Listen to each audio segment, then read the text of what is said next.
वह ऑफिस से निकलते ही एक ऑटो में बैठ गई, मगर वह इस बात से अनजान थी कि उसका पति उसका पीछा कर रहा है। 1 महीने से वह घर लेट जा रही थी। 4 बजे ऑफिस की छुट्टी हुआ करती थी। वह 4:20 पर घर पहुंच जाया करती थी, मगर पिछले 1 महीने से वह 7 बजे घर पहुंच रही थी। पति 5 बजे काम से लौटता था। घर पर पत्नी को न पाकर वह परेशान हो गया था।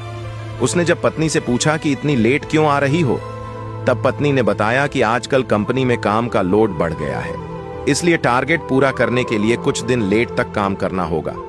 वैसे तो वह पत्नी पर शक नहीं करता था, मगर न जाने क्यों उसका दिल कह रहा था कि काजल कुछ गलत कर रही है, इसलिए वह आज उसके पीछे लग गया था।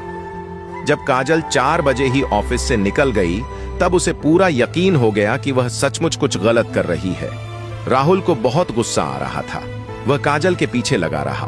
वह कुछ देर बाद एक बड़ी सी बिल्डिंग के बाहर ऑटो से उतर गई। फिर वह बिल्डिंग के अंदर चली गई। राहुल जब अंदर जाने लगा तो गार्ड ने उसे रोक लिया। उसे बिना कार्ड अंदर नहीं जाने दिया। वह काजल को गालियां देता हुआ वहीं बाहर बैठ गया। फिर उसने काजल को फोन करना चाहा, मगर काजल का फोन स्विच ऑफ आ रहा था। आज राहुल को एहसास हो रहा था कि पत्नी से नौकरी नहीं करवानी चाहिए थी, मगर वह मजबूर हो गया था, क्योंकि उसने एक फ्लैट खरीदा था। उसकी किश्तें बहुत ज्यादा थी, इस कारण उसने काजल को नौकरी की इजाजत दे दी थी। दोनों पति पत्नी मिलकर फ्लैट की किश्तें भर रहे थे। दोनों की कमाई किश्तें भरने में ही खर्च हो रही थी। खुद का घर लेने के चक्कर में बीवी हाथ से निकल गई। ये सोचकर राहुल को रोना आ गया। वह ज्यादा देर उस बिल्डिंग के बाहर न बैठ सका, इसलिए घर आ गया। शाम को 7 बजे काजल घर पहुंची तो उसके साथ उसकी सहेली नेहा भी थी। दोनों ने मिलकर 50 इंच का एलईडी टीवी उठा रखा था। राहुल उदास सा बैठा था। उसे देखते ही काजल बोली, सरप्राइज। राहुल बोला, इतना बड़ा टीवी कहां से ले आई? तब नेहा ने बताया कि वो और काजल दोनों उसकी कंपनी में ओवरटाइम कर रही थी। कंपनी में ज्यादा काम होने की वजह से बाहर के एम्प्लॉय को काम दिया जा रहा था। काजल ने बहुत अच्छा काम किया, इस कारण उसे 40,000 रुपए मिले, जिनका वह ये टीवी खरीद लाई। इतना कहकर नेहा चली गई। काजल बोली, तुम क्रिकेट मैच देखते हो, तब छोटे टीवी में सही नहीं दिखता।